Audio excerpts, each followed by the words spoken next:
अस्सलाम वालेकुम, ये है TNN TV। कोयटा के नौजवानों का हाइकिंग ग्रुप दुनिया की बुलंद तरीन चोटियों को सर करने का अज़्म रखता है, ताहम सरकारी सतह पर मदद न होने के बायस आगे बढ़ने में दुश्वारियों का सामना है। मोहम्मद हुसैन बचपन से ही अपने साथियों के साथ बलूचिस्तान के संगलाख पहाड़ों पर अपनी मदद आप के तहत हाइकिंग कर रहे हैं। ना कोई जदीद सहूलियात है और ना ही तहफ़्फ़ुज़ के लिए मौसर आलात। उसके बावजूद उनके शो का कोई मोल नहीं। खतरात के बावजूद वो ये खेल को जारी रखे हुए हैं। बलूचिस्तान हाइकिंग एसोसिएशन ग्रुप के नाम से हाइकिंग करने वाले इन नौजवानों ने कोहे मुर्दार, कोहे चिल्तन समेत हज़ारों फीट बुलंद बाला चोटियों को सर कर चुके हैं। अब वो K2 और माउंट एवरेस्ट को सर करने की ख्वाहिश और अज़्म रखते हैं। बलूचिस्तान के पहाड़ अगरचा K2 माउंट एवरेस्ट जैसे चोटियों की तरह बुलंद नहीं, लेकिन इस कदर संगलाख है कि इन पहाड़ों की चोटियों को सर करना आसान नहीं। अगर इन नौजवानों की हुकूमती सरपरस्ती मिल जाए तो ये पूरी दुनिया के सामने अपनी सलाहियतों का लोहा मनवा सकते हैं।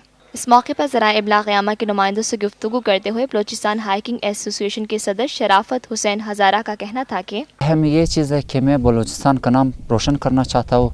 तो जितना हम लोग का जितना कोई पैमा है तो हम लोग उसको ट्रेनिंग दे के मनशियात के ख़िलाफ़ जो मनशियात इस्तेमाल कर रहे हैं हम लोग उसको बचाया जा सके। अगर हम लोग को सूबाई गवर्नमेंट सरपरस्ती किया जाए तो इंशाल्लाह अभी गोल्डन जुबली चल रहे गिलगित बल्तिस्तान में, तो मुख्तलिफ ममालिक से पोलैंड, जर्मनी, फ्रांस और जापान का टीमें हिस्सा ले रही है। कोई पैमा जो है हम लोग का ख्वाहिश कि हम लोग भी इसमें शिरकत करें।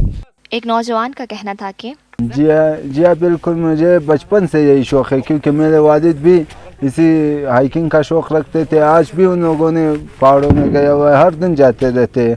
फिर मुझे भी बहुत शौक़ है। इंशाल्लाह अगर हुकूमत हम लोगों का सरपरस्ती करे, इंशाल्लाह हम फ्यूचर में बलूचिस्तान और पाकिस्तान का नाम हर जगह पे रोशन करेंगे। बलूचिस्तान हाइकिंग के जनरल सेक्रेटरी अली रज़ा का कहना था कि हम लोगों का बलूचिस्तान हाइकिंग का सदर कर रहा है और जनरल सेक्रेटरी में खुद जनरल सेक्रेटरी हम लोग खुद ट्रेनिंग दे रहे हैं जूनियर बच्चों को, ताकि वो मज़ीद आगे जाकर बलूचिस्तान और पाकिस्तान का नाम रोशन कर सके।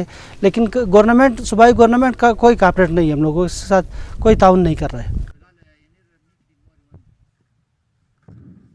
देखते रहिए मज़ीद खबरें और exclusive reports. Lotus Lake Towers, a groundbreaking endeavor by Lotus Properties.